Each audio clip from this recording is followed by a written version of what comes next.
Hello, welcome back. I'm happy to be with you. This is Sustainability in the Sea, a podcast by ocean people, for ocean people. My name's Carissa. I'm the founder of Futureswell and your host today. You guys may have heard in some of the previous episodes that I was trying to offer you episodes that were a little shorter. And so this is going to be one of those today. And it's going to focus a little bit more on the advocacy side of our work at Futureswell. So if you're new here, welcome. If you're not new here, you probably know that I'm about to explain to you some of the campaigns that we're working on and why they're important and how you can be involved with them.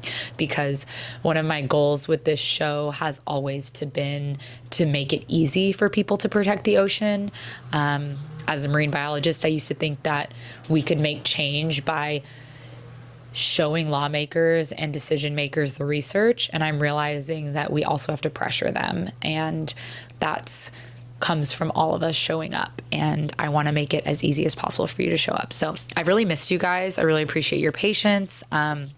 If you follow us on any of our channels, you just know we have a lot going on. And you also know that this has been the biggest year for Futureswell. We turned 5. And I think that means we're not a baby anymore. And I can feel that. So I'm really grappling with what it means as a founder to scale our work. And similar to every single year, if you're new this year, every year me and Alex sit down and we reflect on all of the things we did this year. So that episode is going to be the next one just for the year end. And I hope you listen to it so that you can know what goes on behind the scenes and you can get a better idea of what it means to take maybe your marine biology or your sustainability degree and use it to create something that maybe doesn't exist yet, because that is definitely what Futureswell is. Okay, we're going to be talking about 3 or 4 campaigns we've been involved in and how you can be part of it and why they're important. So that's what to expect from today. Share this with an ocean friend who's looking for podcasts that grow their brain instead of feel like brain rot. Welcome back to Sustainability in the Sea.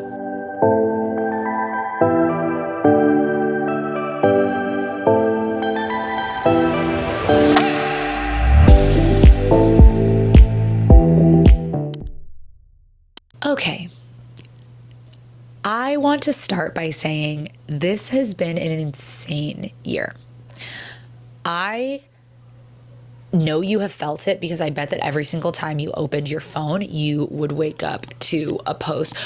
Trump's coming for our public lands. They're trying to open our national parks. They're cutting funding. There was mass firings in the EPA, and it's just been wave after wave on the head of bad news, it feels like. And what we do at Futureswell and what I've personally noticed while we've been under this administration is that there's actually been so much good news happening internationally. So I just want to start by telling you right now on December 10th, 2025, some of the good news that happened is CITES met in November, which is a convening on like international trade and supporting animals and biodiversity. And they gave the highest level of protections to the oceanic white-tip shark and then all species of manta rays and devil rays, which means that basically these protections are going to help stop the international trade of these animals and also any products from their animals or from the animals like their gill rakes or their fins. And that's a huge deal. At the same time, Norway paused all deep sea mining for the next 4 years, and Cook Islands paused license application response times until at least 2032, which is 6 years. So whenever you feel like bogged down by whatever's going on in the US, just know that the ocean has no borders and we are making progress outside, because I think the international community knows that they need to step up, especially in the absence of US leadership. So now we're going to zoom back into national work. Before I talk about this, I learned something really important about this defense work that we've been doing this year that I want everyone to know and that I wish was like screamed from the rooftops to me as someone who had recently gotten involved in ocean policy. And it was that anti-environment administrations do have this strategy, and it's old and it works, and that's why they keep using it. And it's basically to drop the most vile and disgusting parts of their agenda, anti-environment agenda, around the holidays.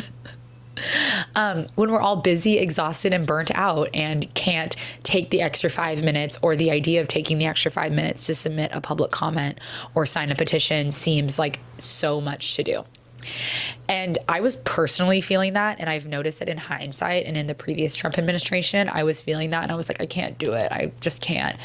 And now I know that it's a strategy, and I am fired up and pissed about it. So it makes me almost want to be like, no, everyone I know is going to do this public comment, because we cannot let them win and let our steam be burnt out when it is so important. And that is what we've seen. In October, the public comment period to reopen all marine protected areas took place, which you guys saw us activate on. I recently shared in partnership with Oceana that they have been looking to roll back and gut and revise the Marine Mammal Protection Act, which is over 50 years old. They are doing the same thing with the Endangered Species Act. If you go to Futureswell's link in bio, I also have it in the show notes under the Beacons link, the resources, you can actually sign to defend the Endangered Species Act right now. They're doing it right now with the Endangered Species Act, which is just as old as the MMPA. It was passed during like the same wave of really progressive environmental legislation in the 70s. And they are also, we know that in the summer, they tried to get feedback on mining the continental shelf of American Samoa, and we mobilized with local communities. And now they're doing it for CNMI, the Mariana Islands.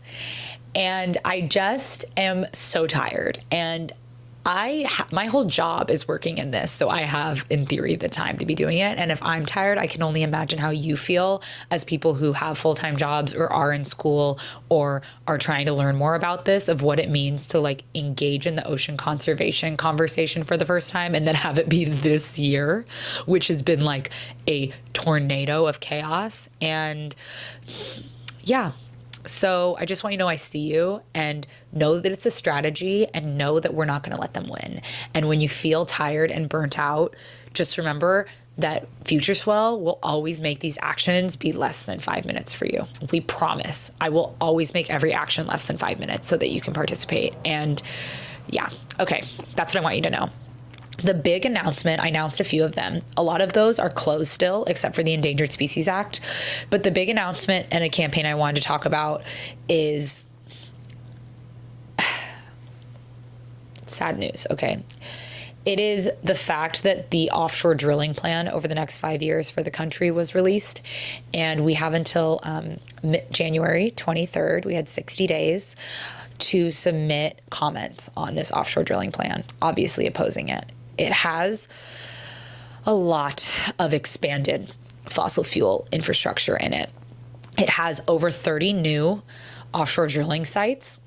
For those of you that don't know what offshore drilling is, it's when we drill up oil from the seafloor, and they have offshore oil rigs that have to do this for us. It's also where what you think of when you think of like pipelines, but in the water. And we have a lot of them in the US, and we've seen the consequences of them. And so I'm going to talk about what the plan does really briefly, and then I'm going to talk about what I personally know as someone who's in her 30s working in ocean conservation, so that I can like share that generational knowledge with you. And then we're going to talk about what we can do. So the plan has 6 new sites in California. So that means new expanded offshore drilling in California. It also has 7 new sites in the Gulf of Mexico. The Gulf is where the Deepwater Horizon oil spill, or the Gulf oil spill, took place in 2010. I remember being a teenager, or a preteen. I remember being a preteen.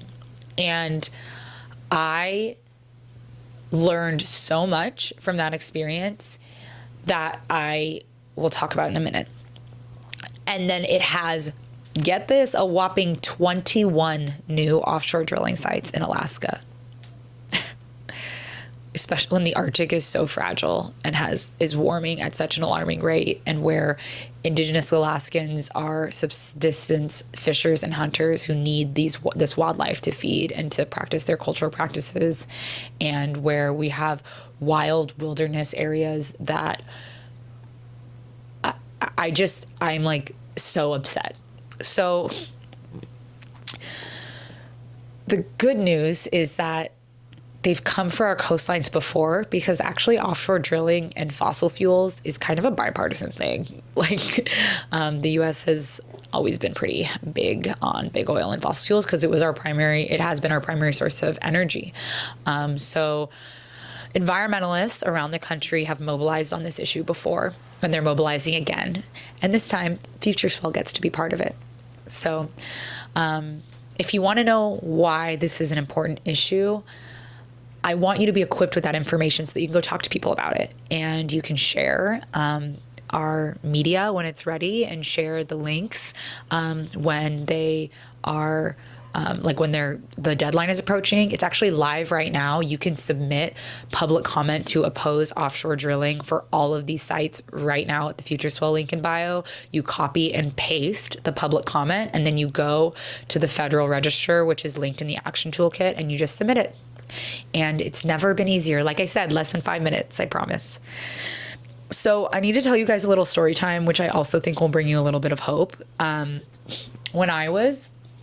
So I told you that the Deepwater Horizon oil spill took place in 2010.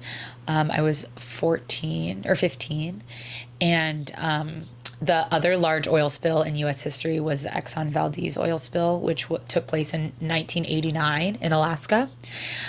So when fast forward, I was 19. I was a sophomore in undergraduate, getting my graduate degree in ecology and evolution, and I was taking my first ocean conservation class. Shout out Dr. Mangan. She's probably retired by now. She was a force that created the marine science minor at the University of Arizona, and I wouldn't be here without her. And she was a teacher. And this is the class that turned me into a conservationist. I really thought I was going to be studying the ocean up until this class. And the project prompt that I took was to choose a conservation issue. And I chose analyzing the effects of oil spills on the natural environment and on the ecosystem, comparing data that was only 5 years old from the Deepwater Horizon spill to data that was over 20 years old, or like 17 years old at the time.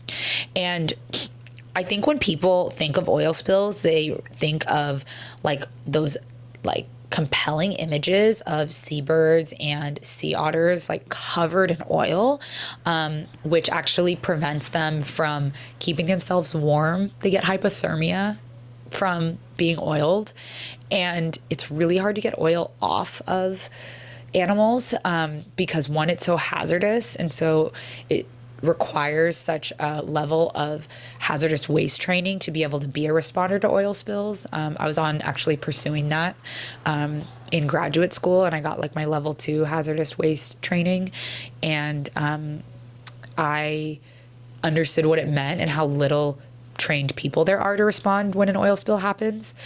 And then also that these animals are not they can't get it off, and because oil is hydrophobic, so it like doesn't mix well with water, so it can be really, really, really difficult to get it out of the water column. In the Deepwater Horizon, they use these I forget what they were called, dispersants. They use these dispersants that ended up like largely being ineffective, classic humans, to try to like dilute the oil and disperse it in the water column. And it ended up just like moving it around and making it hard to collect. And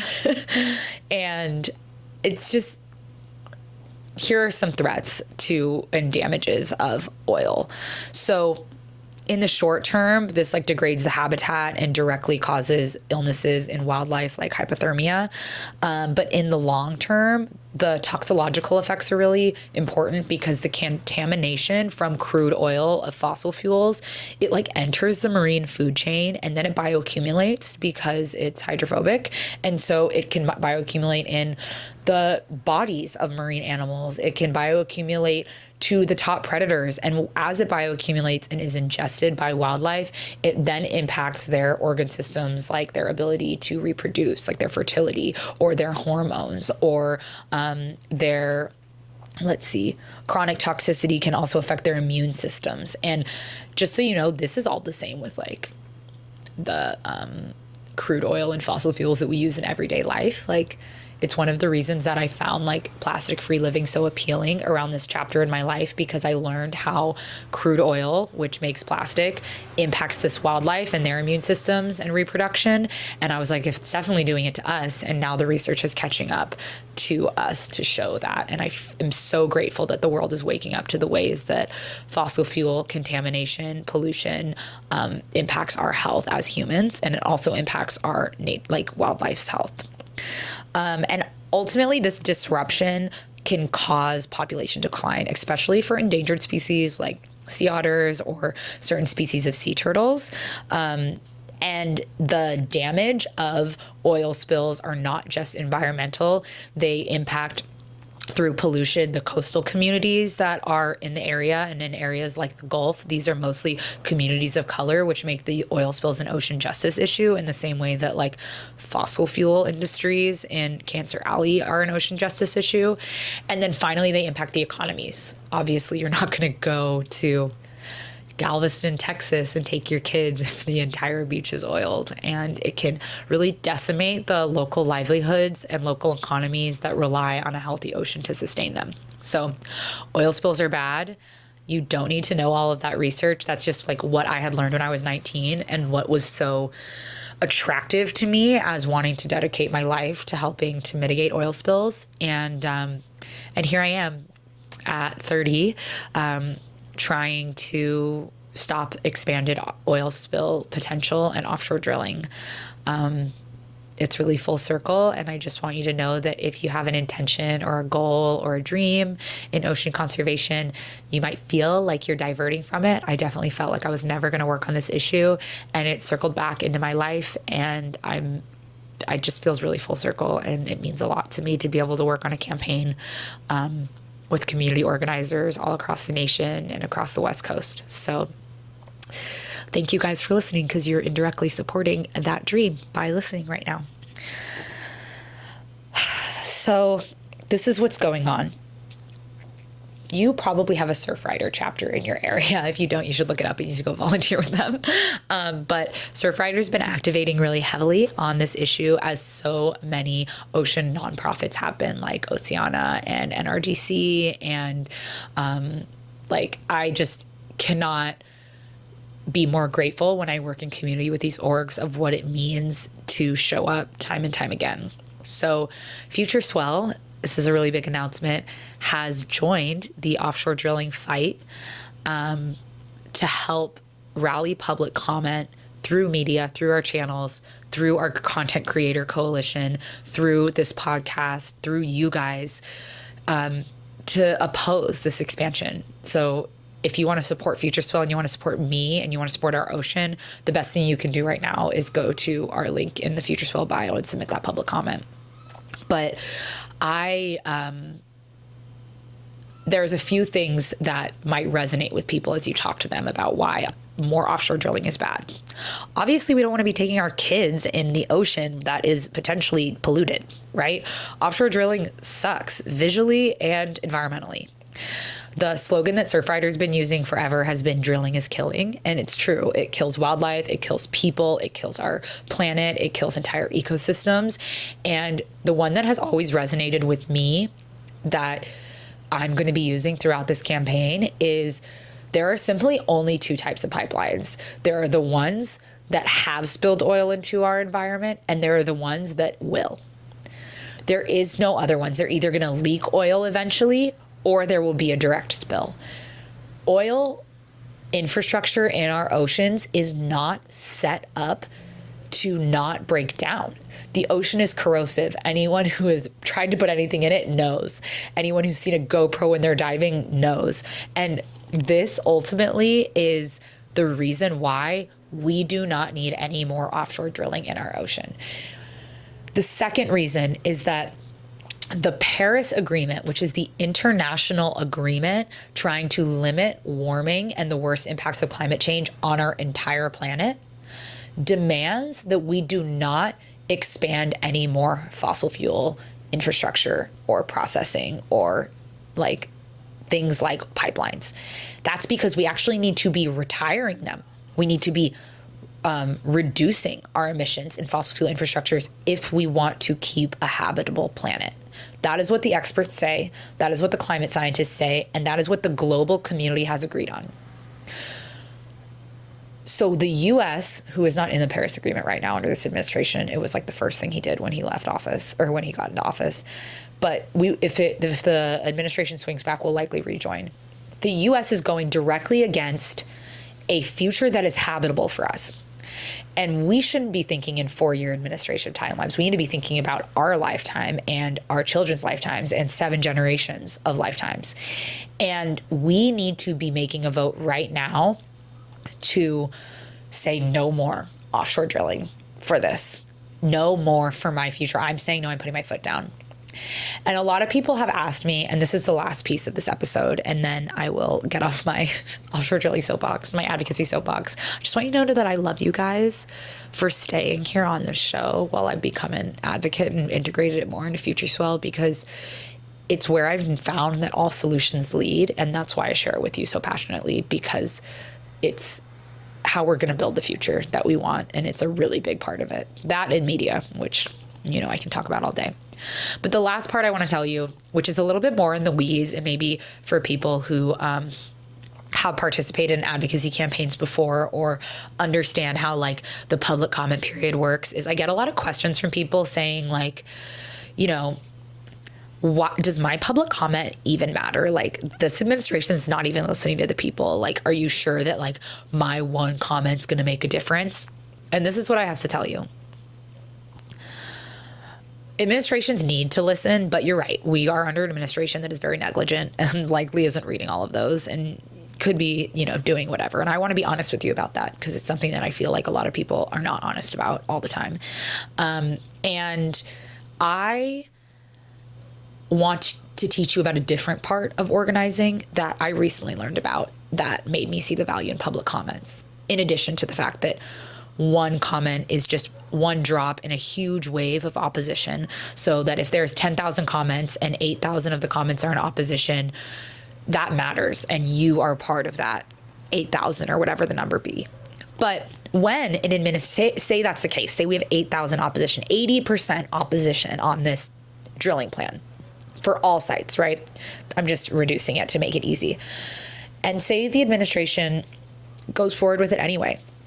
Well, we have really big allies, really big green NGOs like Earth Justice, like Center for Biological Diversity, that are going to create a lawsuit to hold the administration accountable. They've already done it and won multiple times this year. That's why I always say, you know, if you want to donate, I know there's a small group in your backyard, but I also know there's Earth Justice. But they're going to create a lawsuit. And when they sue the administration and they're creating their case for this lawsuit, our public comments are part of that case and part of the public record. And they get to pull from them to craft a narrative that will hold up in court, that shows this administration that this is violating some piece of existing law that goes against people's wishes. And we are part of it. Right now in 2025, under this administration, the onslaught of things he has done, we are part of that case. We're building that case right now with our public comment. And I hope that when you see this call to action come across your feeds, I want you to remember that, because it's not just saying no, and it's putting on the public record, like, you're not going to accept this. You're going to put on in writing that you are against whatever this administration is doing to planet ocean. And that will help allies down the line if they need it. I promise you. So Futureswell is always working on campaigns. We're always sharing them on social media. And I just want to reassure you that everything we put out on there is connected to a larger strategy with all these other nonprofit players and coalitions that have been working on the front lines for this. And we are the ones bringing in the social media and the influencer piece to it. So believing in that, sharing those posts, saving them is a vote for teaching the next generation about how to be advocates and a vote for the future that we need to create. I know we're in defense mode. I know it's exhausting. I know it's burnt out. But I hope you're learning a lot about what it means to defend these protections this year. I know I am, and I promise to always share it with you. So those are some of the campaigns we're working on. If you're listening to this and it's not December or January 2025 or 2026, you can always just go to Futureswell's link in bio and you'll see the campaigns we're working on. And you'll know, like, oh, they're in the middle of this 60-day comment period. I can lend my voice to stop deep sea mining in wherever they're going next, right? You can always go there, and it can always be a resource. And when people ask where to help, or how to help and where to go to help and where to do it quickly, just send them there. Okay. I love you guys. Thanks for listening to the offshore drilling piece. And I promise the next one will be a little bit more centered on all of the things that we've accomplished this year. So have a beautiful day. Love you. Thanks for listening to Sustainability and the Sea.